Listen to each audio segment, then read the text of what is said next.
চারিদিকে কত কিছু ঘটছে, মুখে মুখে ঘটনা যা রটছে, আড়ালে প্রকাশ্যে যা বলছে, তাই নিয়ে ক্যামেরা চলছে, ক্যামেরা চলছে, ক্যামেরা চলছে, ক্যামেরা চলছে। ন্যাশনাল নিউরোসায়েন্সেস সেন্টার কলকাতার প্রথম বার্ষিকী অনুষ্ঠান সম্পন্ন হল কলকাতার পঞ্চশায়রে।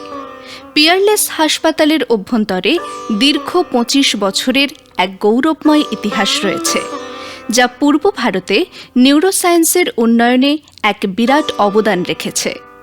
এটি একটি স্বতন্ত্র নিউরো ইনস্টিটিউট, যেখানে বহির্বিভাগ, রোগ নির্ণয়, পুনর্বাসন সুবিধার পাশাপাশি একটি ফার্মেসিও রয়েছে। অনুষ্ঠানে প্রধান অতিথি হিসেবে উপস্থিত ছিলেন পূজনীয় স্বামী তত্ত্বস্বরানন্দ মহারাজ, সচিব, Ramakrishna Mission Institute of Culture, Golpark.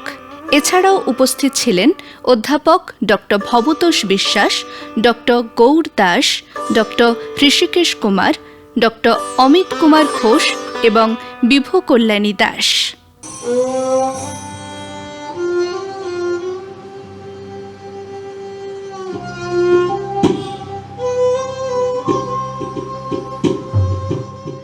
যন্ত্রসঙ্গীতে বন্দে মাতরম সুরে অতিথিদের অভ্যর্থনা জানানো হয়।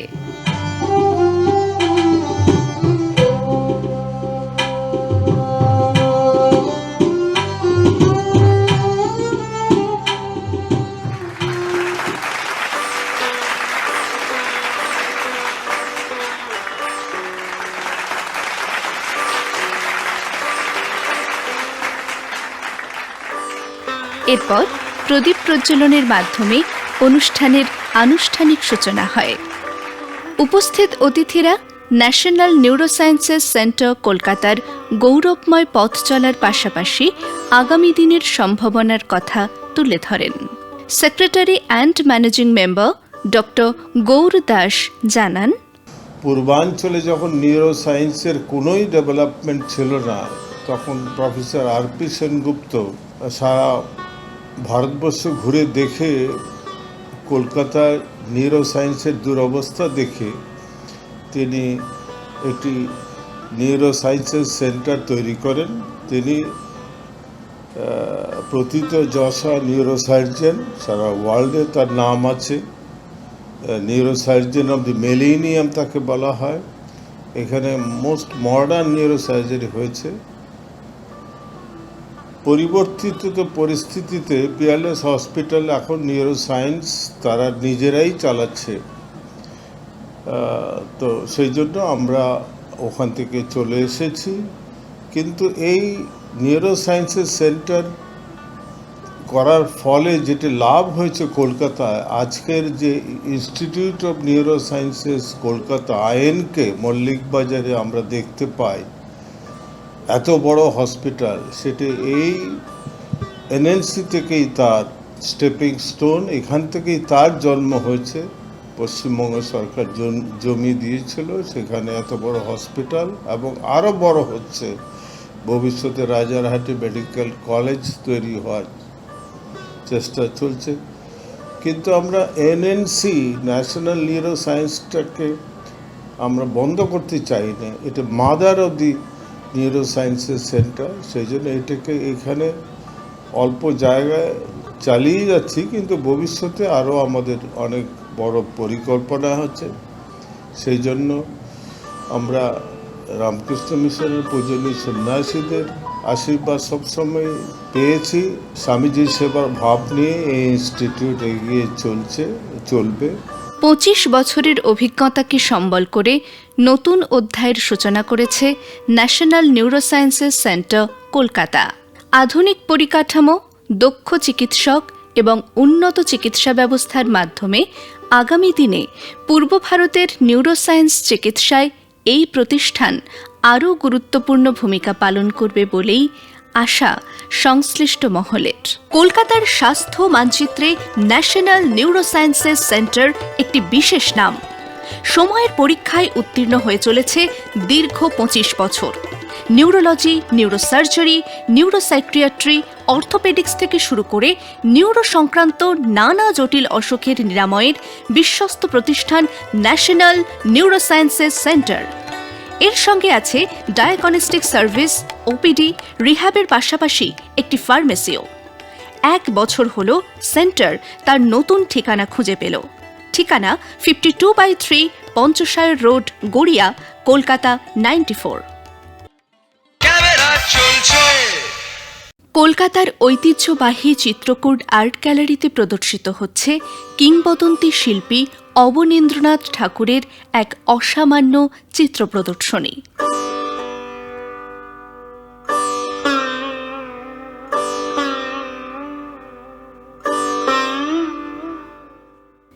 অবনীন্দ্রনাথ ঠাকুরের ছবিগুলি শুধু রং আর রেখার সমাবেশ নয়, সেগুলি এক গভীর ভারতীয় চেতনার প্রকাশ। চারুলতার কর্ণধার আশাতীত হালদারকে সঙ্গে নিয়ে চিত্রকূট আর্ট গ্যালারির কর্ণধার প্রভাস কেজরিওয়াল বললেন, এখানে অবনীন্দ্রনাথের বিভিন্ন কাজ দেখানো হয়েছে। অবনীন্দ্রনাথকে মাস্টার অফ বেঙ্গল স্কুল বলা যেত। উনি তখন যখন একাডেমিক ওয়েস্টার্ন আর্ট হচ্ছিল তখন একটা সম্পূর্ণ ইন্ডিয়ান স্টাইল বার করলেন। এখানে ওনার অনেক টাইপের ছবি আছে, শিব আছে, আরেবিয়ান নাইট সিরিজ আছে, ওমার খাইয়াম সিরিজ আছে, ওনার একটা বার্ড সিরিজ আছে। বার্ড সিরিজে ওনার একটা ছবি আছে অস্ট্রিচ। এখন অস্ট্রিচ উনি যখন কলকাতায় থাকতেন তখন কলকাতায় অস্ট্রিচ আসেনি, কোথায় থেকে পেয়েছেন জানি না, উনি এঁকেছেন অস্ট্রিচ। আবার ওনার মুঘল সম্রাট, ওটা নিয়ে অনেক ছবি আছে। কলকাতার এক সুপরিচিত আর্ট গ্যালারি চিত্রকূট। 1985 সালে চিত্রকূটের পথ চলা শুরু। আর্লি বেঙ্গলের প্রখ্যাত শিল্পীদের ছবি কালীঘাটের পটের প্রদর্শনী প্রদর্শিত হয়। চিত্রকূট আর্ট গ্যালারি শিল্পপ্রেমীদের জন্য একটি দ্রষ্টব্য স্থান। ঠিকানা 55 গড়িয়াহাট রোড। যোগাযোগ নম্বর 9830518753। অবনীন্দ্রনাথ ঠাকুরের শিল্পে ধরা পড়ে বাংলার মাটির গন্ধ আর স্বদেশী ভাবনার আলোকচ্ছটা। ভারতীয় শিল্পকে ঔপনিবেশিক প্রভাব থেকে মুক্ত করে নতুন এক নিজস্ব ভাষা গড়ে তোলার ক্ষেত্রে তিনি ছিলেন অগ্রদূত। তাঁর ছবিতে দেখা যায় মুঘল ও রাজপুত মিনিয়েচার পেইন্টিংয়ের ঐতিহ্য সঙ্গে জাপানি ও চীনা শিল্পরীতির মিশেল।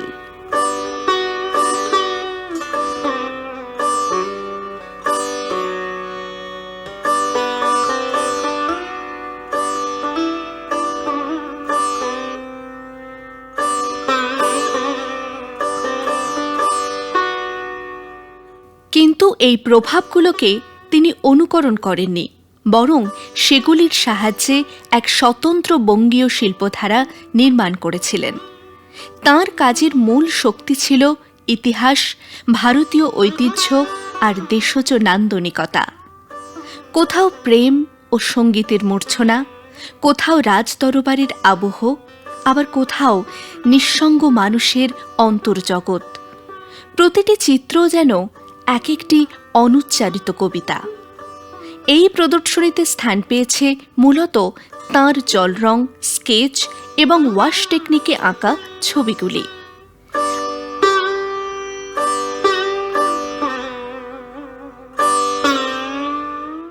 আর্ট গ্যালারিতে ছিল শিল্পের সাথে বিজ্ঞানের এক অপূর্ব মেলবন্ধন। রামান স্পেকট্রোস্কোপির মাধ্যমে যামিনী রায়ের ছবিগুলির বৈজ্ঞানিক বিশ্লেষণ করে সেগুলির অথেন্টিসিটির প্রমাণ এখানে তুলে ধরা হয়েছিল। শিল্পরসিক ও গবেষক উভয়ের জন্যেই এটি এক বিরল অভিজ্ঞতা। গ্যালারিতে উপস্থিত ছিলেন স্বপন দাস এবং তৃষা চক্রবর্তী। রামান স্পেকট্রোস্কোপি এমনই এক টেকনিক যেটা দিয়ে আমরা যে কোনো রঙের সময়কাল বলে দিতে পারি, এবং এই সায়েন্টিফিক পদ্ধতির দ্বারা যে কোনো ছবির সময়কাল এবং সেই আর্টিস্ট আদৌ ওই কালারটা ইউজ করতেন কি না সেটাও আমরা ভেরিফাই করতে পারি। আমরা এখানে যে কটা ছবি প্রদর্শন করছি প্রত্যেকটি রামান স্পেকট্রোস্কোপি দিয়ে কেমিক্যালি অ্যানালাইজ করা, অর্থাৎ এই প্রত্যেকটি ছবির মধ্যে যে যে পিগমেন্টগুলি ব্যবহৃত হয়েছে সেগুলিকে আমরা কেমিক্যালি ভেরিফাই করেছি এবং পিগমেন্টগুলির প্রত্যেকটির করেসপন্ডিং টাইমলাইন একটা রেঞ্জ আমরা প্রত্যেকটা পিগমেন্টের ক্ষেত্রে আলাদা আলাদা করে মেনশন করে একটা ডেটাবেস তৈরি করেছি। অবনীন্দ্রনাথ ঠাকুর ছাড়াও আমরা হেমেন মজুমদার, যামিনী রায়, গণেশ পাইন, নন্দলাল বোস, গগনেন্দ্রনাথ ঠাকুর এবং রবীন্দ্রনাথ ঠাকুরের স্পেসিফিক্যালি কিছু কিছু ছবির ওপর কাজ করেছি। 2000 সাল থেকে চারুলতা ধারাবাহিকভাবে চিত্র প্রদর্শনীর আয়োজন করে আসছে। দিল্লি থেকে কলকাতা 30টির বেশি সফল প্রদর্শনীর পর বিশ্বমঞ্চে তুলে ধরছে নতুন ও পুরনো প্রতিভাধর শিল্পীদের। যোগাযোগ নম্বর 9330774377। ক্যামেরা চলছে। ভারতীয় শিল্প, সংস্কৃতি ও ঐতিহ্যের দীর্ঘ 70 বছরের পথ চলাকে আরও একবার নতুন প্রজন্মের সামনে তুলে ধরতে কলকাতার একাডেমি অফ ফাইন আর্টসে অনুষ্ঠিত হল প্রাচীন কলা কেন্দ্রের বিশেষ শিল্প প্রদর্শনী স্ট্রোক বাই স্ট্রোক। দেশের বরেণ্য ও নবীন শিল্পীদের সৃষ্টিকর্মে সেজে উঠেছে এই প্রদর্শনী। 1956 সালে প্রতিষ্ঠিত প্রাচীন কলা কেন্দ্র ভারতীয় শিল্পকলা, সঙ্গীত, নৃত্য ও সংস্কৃতির সংরক্ষণ, প্রসার ও বিকাশে দীর্ঘদিন ধরে গুরুত্বপূর্ণ ভূমিকা পালন করে আসছে।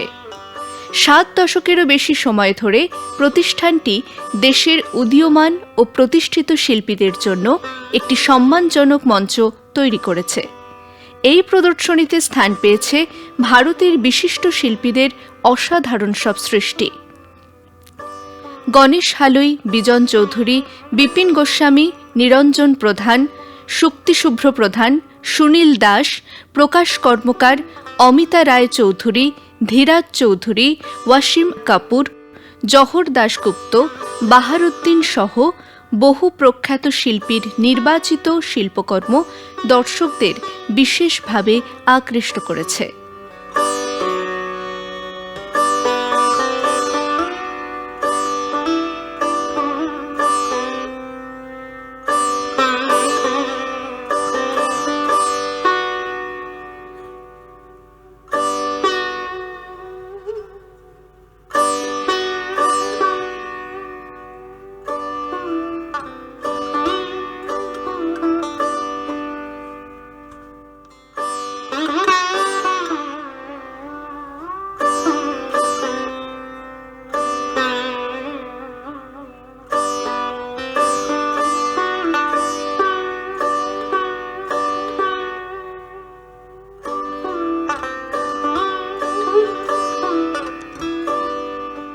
প্রদর্শনী শুধু শিল্পপ্রেমীদের কাছেই নয়, নতুন প্রজন্মের শিল্প শিক্ষার্থী ও সাধারণ দর্শকদের কাছেও হয়ে উঠেছে অনুপ্রেরণার এক গুরুত্বপূর্ণ কেন্দ্র।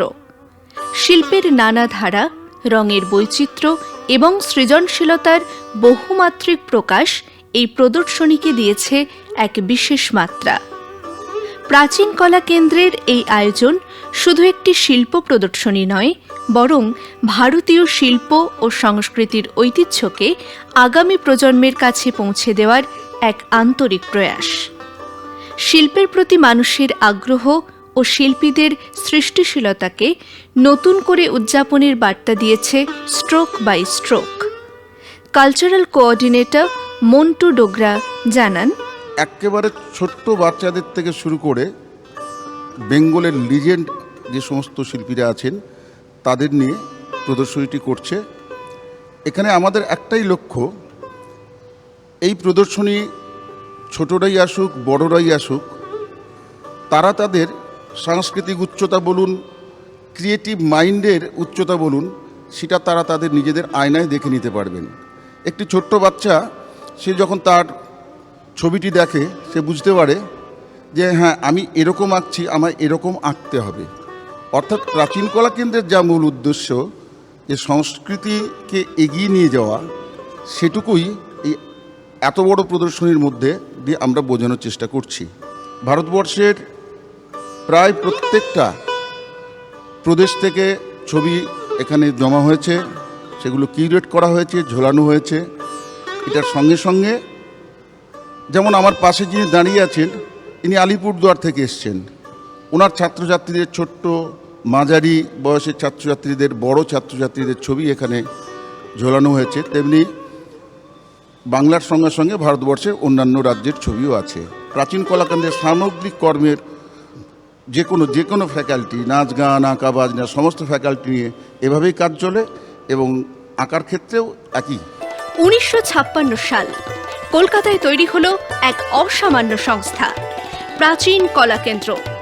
শিল্পকলা, সঙ্গীত, নৃত্য, সংস্কৃতির প্রসারে 70 বছর ধরে এ বাংলায় দিশা দেখিয়েছে।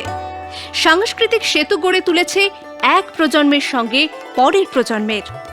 প্রাচীন কলা কেন্দ্র শিল্পপ্রেমীদের কাছে অনুপ্রেরণার এক গুরুত্বপূর্ণ কেন্দ্র। ঠিকানা 47/1A Shyampur street, Kolkata 4। Camera চলছো